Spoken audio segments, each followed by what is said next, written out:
Ассаламу алейкум, урматтуу кыргызстандыктар, кыргыз элибиз жана ошондой эле жалпы азыркы учурдагы Кыргызстандагы блогерлер, вайнерлер, актерлор, ырчылар, медиа тармакта кызмат кылган бардык катталуучусу бар, мүмкүнчүлүгү бар медиа тармакта иш кылгандардын баарына кайрылып жатабыз. Билесиздер, маалыматтык согуш, 3-чү дүйнөлүк согуш бул маалыматтык согуш дейт. Кимдин маалыматы көп болсо, азыр бүткүл дүйнөлүк коомчулукка кайсыл тарап агрессия кылып атат, Тажикстан биздин мамлекетке кол салып атат деген маалыматты республикалык штаб менен бирге, өкмөт менен биргеликте, биякта билесиздер, эксперттер бар, эксперттер менен биргеликте, котормочулар бар, котормочулар менен биргеликте баарыбыз чогуу бир иш кылалы.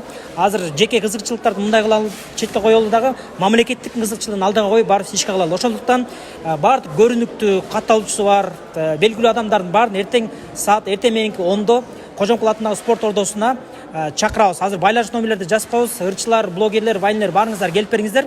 Маалымат таратууда күчүбүздү көргөзөлү. Биздин Кыргызстаныбыз ыры салды ынтымак менен жеңет деген позицияны жана ошондой эле Тажикстан биздин мамлекетке карата атайын даярдалган, бир жума мурун даярдалып, маалыматтык тараптан да даярдалып, азыркы учурда коршолуп аткан агрессорлор катары биз өзүбүздүн маалыматыбызды бүткүл дүйнөчүлүккө, бүткүл коомчулукка, дүйнөсүндөгү коомчулукка таратып коелу. Ошондуктан бардык атактууларды эртең мененки 10-до, суббота күнү 10-го чакырабыз. Байланыш номерлерди жазып коебуз. Келиңиздер, четте калбаңыздар, кайдыгер болбоңуздар.